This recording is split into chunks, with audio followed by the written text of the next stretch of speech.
This is Russ. Hey, we're back out on the road again. I'm gonna do a couple errands today. Heading off to the post office. You know, I only do the post office run once a month. There's a couple of bills that don't get paid online because they don't have online ability. And so I've got to take the bike out to the post office to do that. Drop off a couple pieces of mail. Now, I am on the Engwe EP2 Pro. Yeah. Haven't been on this bike in a while. Yeah, we took this bike up to Wisconsin, remember that? Where my wife and I went off on our folding bikes. I haven't ridden it since, because all the other bikes came in, and so this one hasn't been getting a whole lot of love since that point. So I figured I'd take it out for a ride. Now we still hear the squeaking brakes, because I've never fixed that either. Nope, haven't had the time. And so today I figured I'd take some bikes out and ride them to drain the battery a little bit. Yeah, I realize that our time is going to come to an end sooner or later as far as when we can take bikes out. And you don't want to store your batteries at 100%. You know, if you're going to leave it for over a month or so, you really need to drain it down a little bit. So I'm going to try to bring it down to maybe 70%, something like that. So I figured for most of the batteries, that would mean riding 6 to 7 miles, give or take. And then that should drain me down, roughly 25%, 20 to 25%, something like that. Now I'm standing here, and of course there's no cars triggering the light. So I think I'm going to invoke the 2-minute warning. After 2 minutes standing around, we can legally pass the stoplights without the stoplight turning green. But I have a person who just pulled up behind me. I don't think he's actually on the sensors, but I don't know. He wants to turn right, but of course I'm in his way, so he can't. I'm hoping that his weight, or his metal, there we go, the metal from his car will trigger it. I always thought it was a weight sensor, then I found out later that it was actually metal that set those off. Now look at this guy here in front of me. He's heading towards me. He's actually on the wrong side of the road. He should be on the opposite side, which forces me onto the other side. Now this isn't actually a bike lane. This is actually a parking lane. But still, you cannot be riding on the opposite side of the road. Now I'm going pretty fast now. I'm going to check my speed here. I'm doing 25.9. This thing shows 20. Well, at the time I saw it was around 24, something like that. I'm gaining speed a little bit now too, of course. So I'm going to slow down just a little bit. So yeah, you can't be riding on the opposite side of the street just because you're a bicycle. You should be really riding with the traffic. That is the way our law is set up here. Now you can run opposite side. I heard that if you're a runner, you can run on the opposite side, and many of them do. They'll run towards you so that they can see the cars coming to them. And the bike riders feel the same way, but that's not how our laws are set up. Our laws are set up such that you have to ride with the traffic, in the direction of the traffic, not against the traffic. So he was in the wrong. I don't usually say anything to them, but I sure am thinking it.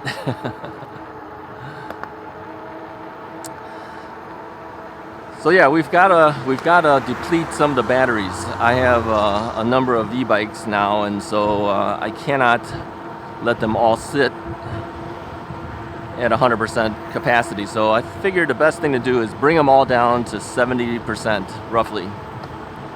Bring them down there, and then if I do plan to go somewhere with some bike the next day, then I can charge that one bike up to 100%. This way it's a little safer for all the batteries in the event that I don't take them all out.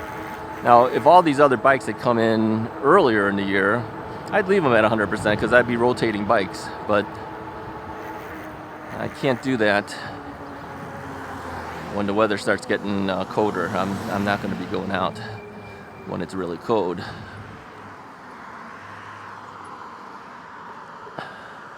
All right, so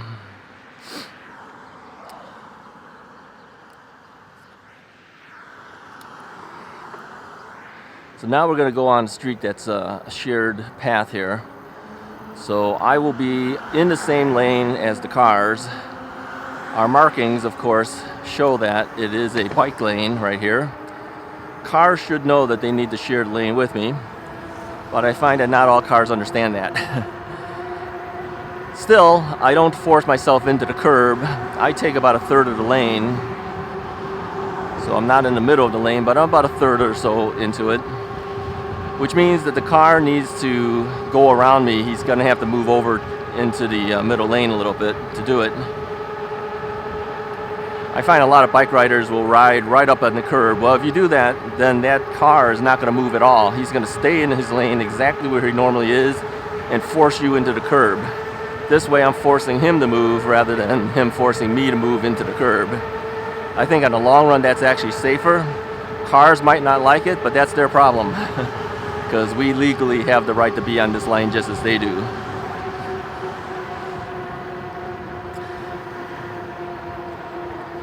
Now this bike has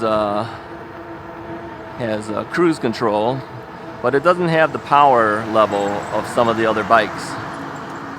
So going up a hill, it will lose a little bit of speed. But we're doing 21, 22 miles an hour going up this hill.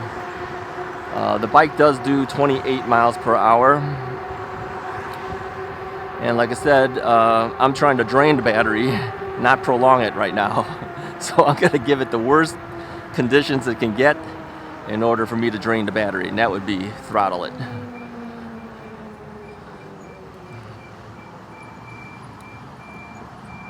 Yeah, we still got that squeaky brake going on. So where are we at here?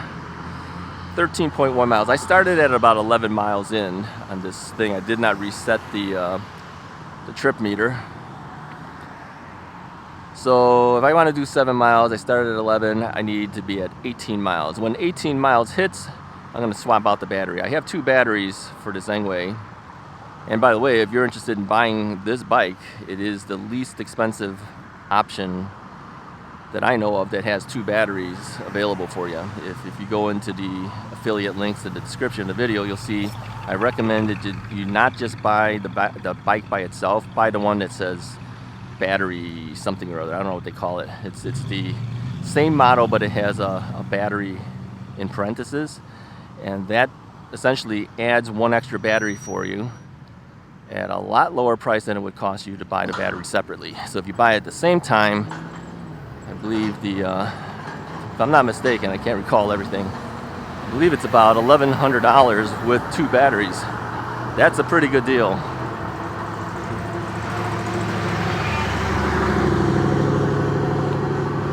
That's a really good deal, in fact.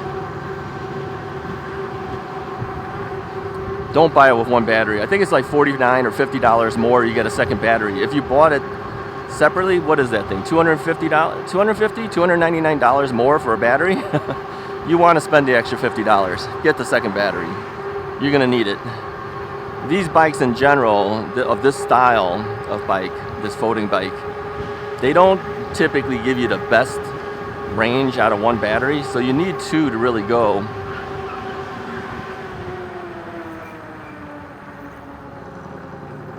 I don't know what all that squeaking was. I think the car in front of us hit the brakes because some lady was crossing the street.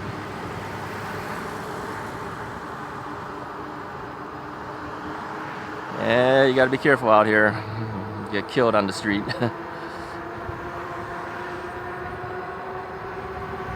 So yeah, use the affiliate link. So I brought both batteries with me. Like I said, once I get a 7 or so miles out of this, I will, I'll just move up between. I don't usually do this, but they're all moved to one side, so I'm just going to squeeze between them there.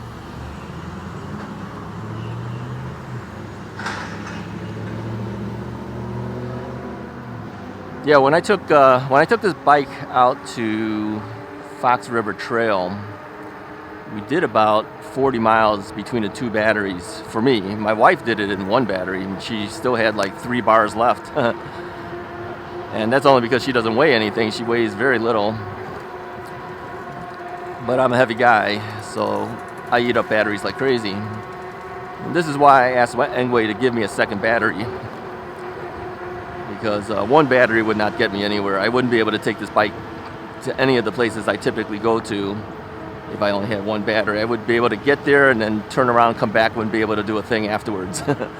So now I'm looking at my battery meter, and it shows 2 bars on here, which tells me that this battery already had very low amount of power as it is. I wonder if the power actually lost some by itself. I always thought I had both of these batteries charged fully, but I'm gonna have to swap this battery out.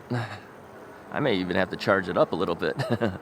Trying to get 70%. I think it's less than 70% right now. So I got 2 bars out of 4 or 5 at this point, which makes no sense. So let me just drop this off and then I'll swap the batteries out. Or, you notice I have to angle it quite a bit. Let me pop that there. I have to angle it quite a bit to get off here. I have the saddle up pretty high, as you can see here. You see? And so that causes me to angle down in order to get off the bike. So I'm going to pull myself up here, get out of people's way in case anybody else comes. And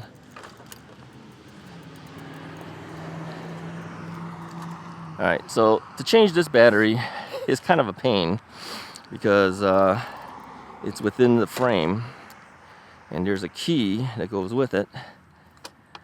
So I have to pull the key out, which unlocks the battery, and you have to run the bike with the key. So what I did is I put one of these carabiners in here. So I know that this one goes to this one, and the other battery has its own set of keys.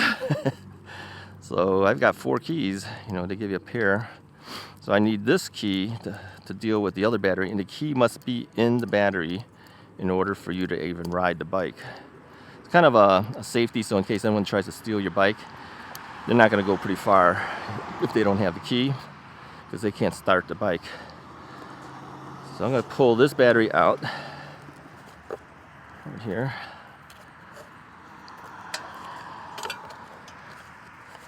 Take this battery out. This is what the batteries look like. Leave the key down there too. Pull the latch. Fold the bike. See all the headache? Pull the battery out. Come on. Oh, you know what? I've got to unlock it better. It's a double latch system. You see the pain we have with this? This is the problem with this particular bike. I mean, it's a good safety. You know, I'm sorry, you know, you guys can't see because I'm angled here. But it sure is a headache.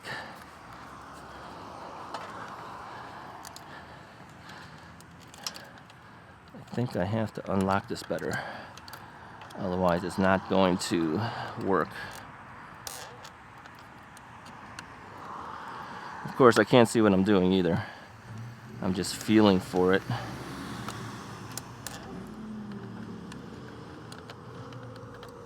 There we go. Now I can pull the battery out.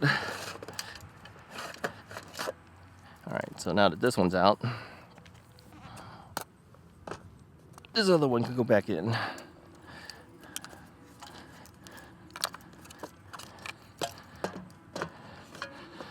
I always forget which direction this goes. This direction. Close it up. Lock it down.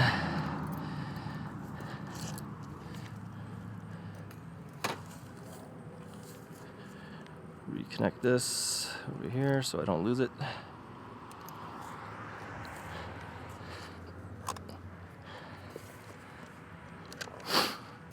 can put this battery back on the back. It didn't go too far before all that happened, huh? I don't know why.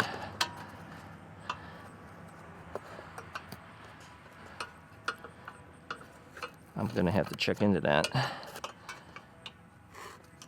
to find out why.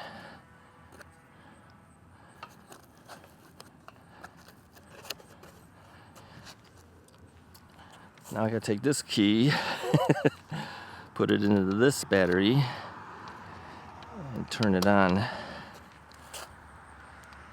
And we're on. Alright, so this battery shows full bars, 5 out of 5 battery bars.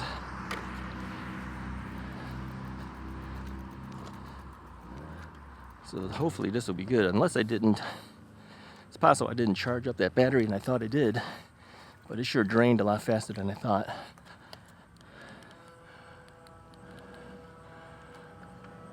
Alright, I'm just waiting for cars to go by.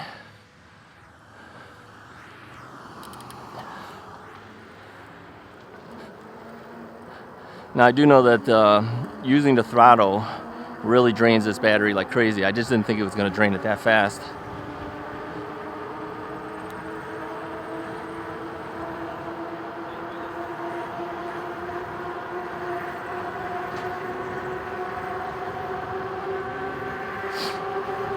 I will say this, the Engwe does move quickly, but it drains your battery like crazy if you do it. And we're doing 28 miles an hour right now, 28.5.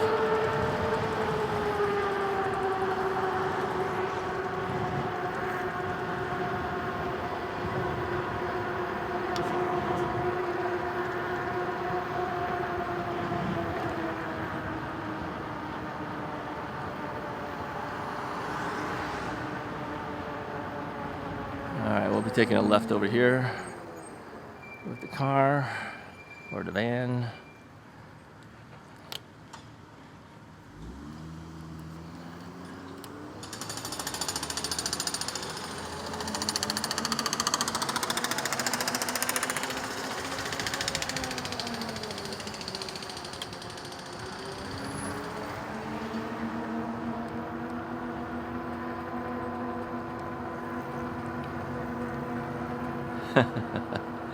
So we can't go up hills very fast, so we're really crawling now. We're not crawling. I mean, most people would say you're going pretty fast, 15.7 miles per hour.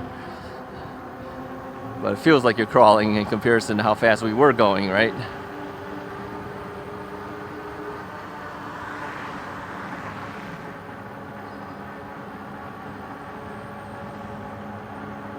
All right, well, that was an adventure.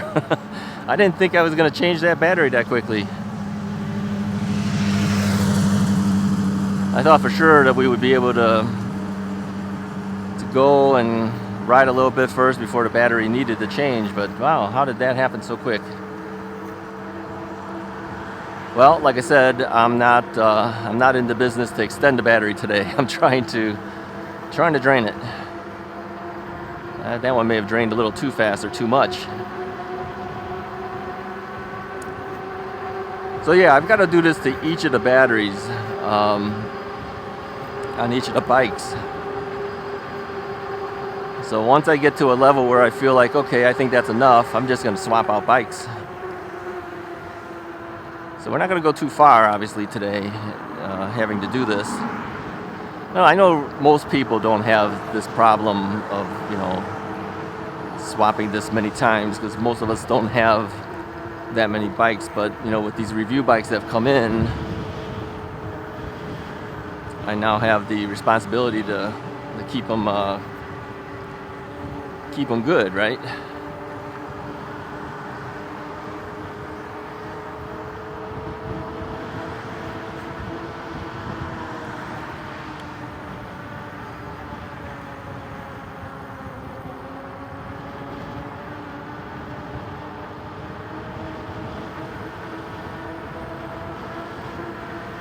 Now I'll be throttling the entire time.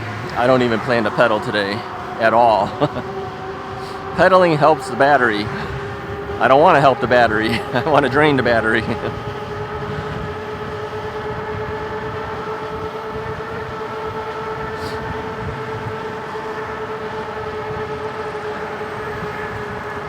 So let's talk about some of the things that have come up over the weekend. Today being a Monday that I'm recording this. So I posted the other videos, and then I was just kind of watching what was happening. I have noticed that we are getting a little bit less views now that the weather has changed. I think people are, one of two things could be happening. People are pretty much saying that, okay, the riding season's over, I'm going to watch other stuff instead of bike riding videos, or the topics may not be of interest to them as much. I know this last couple of weeks has been like review bike stuff all the time. I mean, it's been either a bike review or a battery issue thing of trying to find out what the range is of the batteries. Not everyone will be interested in that, of course. If you already have your bike, you're probably not as interested in watching that type of video versus some of our more common videos that we do is riding around talking about e-bikes in general. But I didn't expect all these bikes to come in all at one time. It was not my planning, believe me. Some of the things that we talked about with these bikes, you know, I was expecting them to come in early summer.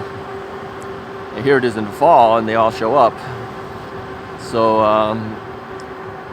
if things worked out the way I expected it was going to work out, we would have had a bike every couple of weeks, and then we just do one and spread it out over X amount of time. But since they all came in, and then we're running out of actual rideable weather, I have to get those reviews out as fast as I can. People have been waiting for some of the reviews too. You know, I know a number of the people who had bought or had been thinking about buying some of the new Magicycle bikes have been anxiously awaiting to see what I had to say about them, and they've told me that too. And so once they came in, I says, I've got to do them now. I can't drag this out. I've got to really work on it. And that cut into some of the riding time for me too. As you know, as much as I like to get a new bike and play with it myself, the whole point of these bikes to me is to have the fun of riding the bikes. And I found that sometimes when you do a review, you have obligations to the company, you know, when you accept the bike to do the review, that you're going to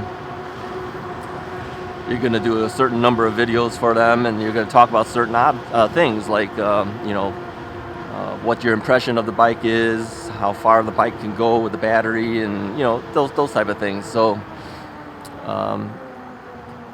that kind of went right into my fun time of just riding for the sake of riding. Like I said before too, I try my best to ride up to a curb so I can stay on the saddle. Just put my foot down on the curb. That gives me a little more height, right, for my feet.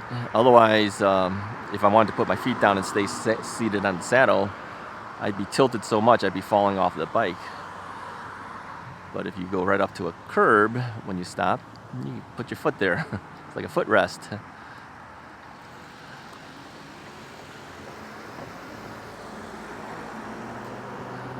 Alright, so this battery is lasting a lot longer, it seems. There's still 5 bars out of 5. So I'm going to run this one for a while before I swap out. Yeah, I have a feeling maybe that battery wasn't charged. I don't know why it would drop so fast. Typically, I charge up all my batteries when I'm done with them, so I'm surprised at it myself. All right, it says detour ahead. Road closed. They are doing construction on this road. Okay, no big deal. We will detour ourselves here.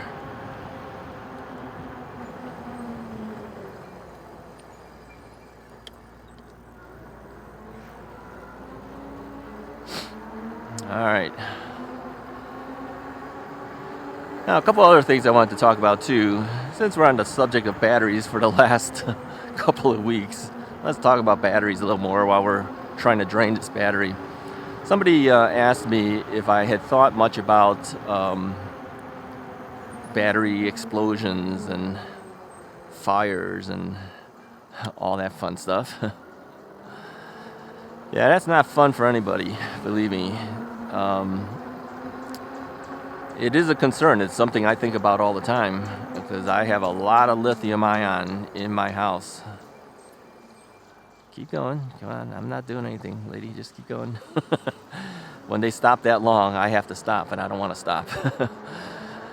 Yeah, I think about it all the time. I have the same fears as everybody else, if not more. And even though I may have X amount of bikes, I have more batteries than bikes. Because as you might know, some of them have 2 batteries. So yeah, there's a lot of lithium ion in my house. So I kept thinking, what is the safest way to deal with this? And how do these fires actually happen? From my own research and just looking at videos from other people that have posted about fires that happened on their bikes and the like, it seems to me the common thread that I constantly see is it happens when it's charging. So if you're charging your bike up and you overcharge it, and by overcharging I mean like when the battery charger says it's done, typically a red light will turn green. When it's turned green, you've got to take it off of the battery charger. You can't just leave it on there forever. And so I think that's when these battery fires have been happening. And then I also noticed too that they seem to be getting battery fires when they do a parallel run. And what I mean by that is if they have 2 batteries and they connect them together in parallel, not in series. In series means one right next to the other, one right after the other. Parallel means it's running at the exact same time and same moment.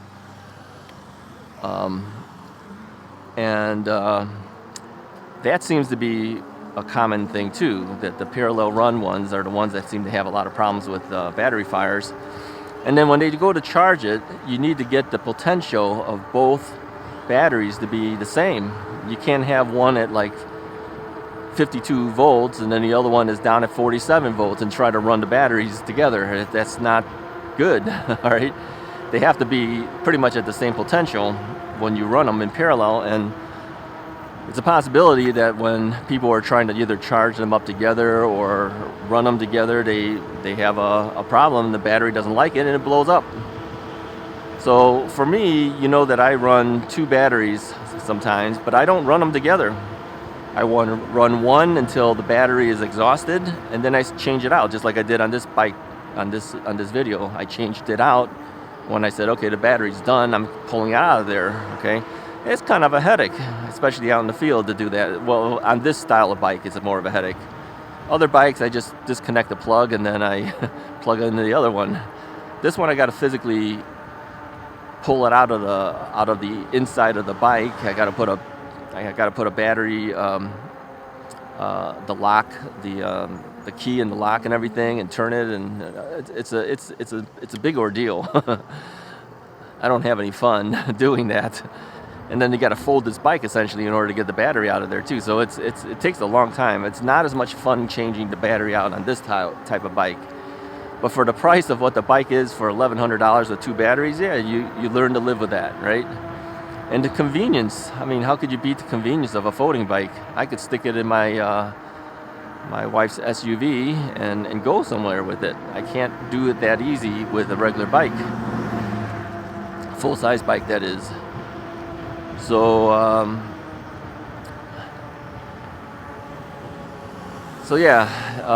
this type of bike, you could do it in parallel. I know there's a number of people who do. My friend Donut Jim, I believe he's running a parallel run on his Electric XP 2.0. Yeah, a lot of custom work done on that bike. It's kind of cool. It's too bad you can't see all the stuff that's done on that bike, but he's got some special things on there. Screaming kids. So I don't do that. I finish one battery, I put on the other battery. So the chances of me getting the fires are going to be less. Now, another thing too is the type of batteries you have. If you're buying batteries that have good cells in them, like LG cells. Who else makes cells? Samsung cells, Sony cells, Panasonic cells. Good reputable battery companies. Your chances of fires are dropped dramatically, I think. But as you know, I have some bikes that don't have that.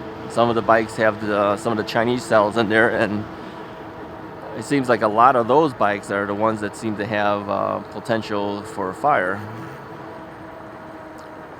Now, the unit pack power batteries, the triangle batteries that I use on the Rad Rover 5, and now I've adapted it to work on the Area 13 bike. They have Chinese cells in there. Now, the person told me that they do have good cells in some of their batteries. That's true, but the ones that I have are the Chinese cells. All right, they're not the good cells. That's how the price of the battery is lowered down, is because they're not using the most expensive cells. However, it does give me 52 volts and it gives me 20 amp hours, and it's proven that it can go quite a distance. But I worry about those batteries too when I charge them up. Now, one thing I kept thinking about too was, how do you contain the fire? Because you really can't just, okay, I see I've dropped one bar on here. I think I'm going to turn around and head towards home again or something and swap out to the next bike. So I'm going to find my closest place I can take a U-turn or something. I can probably do it up over here. I can turn around here. And my biggest problem is whenever I hop off this bike, I have that audio recorder attached to my belt behind me. That wire sometimes gets caught up on the saddle. And so it starts pulling my pants down and everything. So that's why you see me struggle a lot when I get off and start turning, is because the cable is getting caught up in the saddles, in the nose of the saddle. So I kept thinking, how do you contain the fire? Because you really can't use a regular standard fire extinguisher. I thought initially, yeah, you should keep a fire extinguisher nearby. No, it doesn't work on lithium-ion cells. Let's cut through the path over here. Yeah, it doesn't work on those, because once one blows up, even if you get the fire slightly on control, then the next cell blows up, because you got a lot of those little batteries inside the battery case. So it's just like one continuous explosion after the next. So how do you control that? Then I kept thinking, well, fire only works if there's air, right? What if we smothered it? Meaning, what if the battery was inside like a metal container, so that if it actually blew up, it doesn't have enough air to continue good to go? I don't know if that works either. My wife was saying, isn't that like making a bomb? I mean, you're putting like something that's exploding on the inside a metal container. Isn't that like you're gonna get shrapnel? I thought about that too. I said, I don't know. I don't think so. Is it? You guys tell me. What do you think? Here's what I was thinking. If I had a metal container that was sealed tight, the only thing that it allowed was the cable to go through to it. Like if I drilled a hole in the metal container, so I can put the wire through the metal container, then locked up the metal container with the battery in there and started charging it. If that thing started to explode, would that not contain the explosion or contain the fire within the metal box? So what type of metal box are we talking about here? And I'm thinking maybe like a toolbox, like a metal toolbox. You know what I'm talking about? Like handyman's toolbox. I started looking around. I says, what's the largest battery I have? Okay, well that would be a triangle batteries, and I can't really control those in that. That's too big. But what about the other standard size type batteries? I think the largest one is probably the Magicycle battery for the cruiser. That's kind of long. So I said, so if I find a toolbox that's long enough and deep enough that can contain it, and they have one at Harbor Freight. It's got the right dimensions. I could actually put all the batteries one by one in there as I'm charging. Just take them off the bikes, put them in there, lock it up, you know, kind of minimize the airflow, and then just drill a hole through it so that I can get the cable through it. Would that be safe? And where should you charge this up? You know, I usually charge it up on my kitchen counter. That's not too safe, right?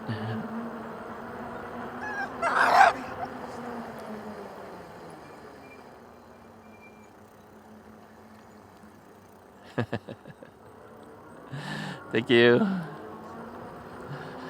So anyway, I kind of thought about it, and I said maybe it should be in the garage, but then I got my car in there.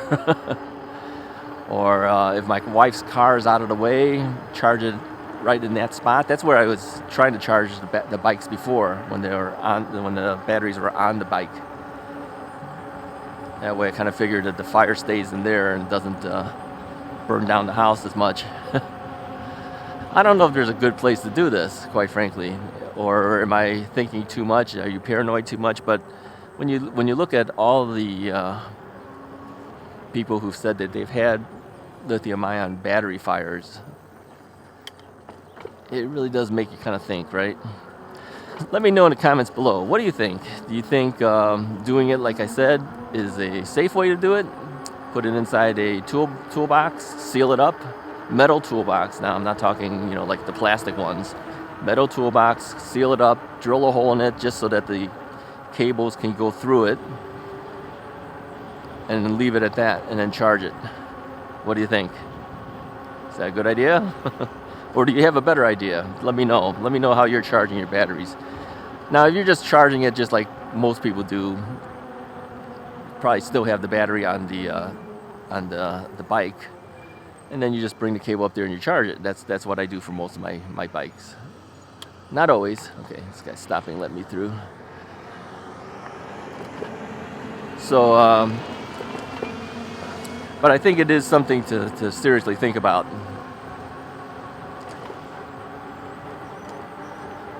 Another thing I've seen in some of the comments too are, you know, some of the negative comments. Well, they're not negative, but they're comments that, you know, makes you think a little bit about it. They were saying that regulations are going to come down hard on e-bikes because there's so many people who are breaking laws with their e-bikes, and like, yeah, they're kind of true. If you keep doing stuff like that, and enough people do that, yeah, hard regulations are going to come down, no doubt. You know, everyone will say, well, you're the guy that runs through the stop signs. You're breaking the law. Yeah, it's kind of true. But I am doing most often, not always, sometimes I do miss out, but sometimes I do a rolling stop, right? Okay, this guy's stopping for me. I want to turn this way, so I'm going to go here. Thing is, you know, when these cars stop for me and I really want to turn, sometimes I don't have a chance to put an arm out to make the turn because you're hitting the brakes. This is the potential problems as a bike rider. You know, and then people say, well, you're not using hand signals either. You're breaking the law. Well, sometimes you just can't. Sometimes you can. If I'm throttling down to get moving, and it's on my right hand, I need to make a right turn. How do I do it? I could do the left hand right turn signal thing. That's possible. But let's say I have a left-handed throttle, and I need to make a left turn, and I got to hit those brakes too before I turn. How do I do that? You see what I'm saying? There are potential problems. Well, don't use your throttle. You should pedal. Well, sometimes you need the throttle. Okay. Here's a guy with I think an e-bike. Yeah, he's got an e-bike. I don't know, was that a hay bike? I don't know. It's a folding bike though.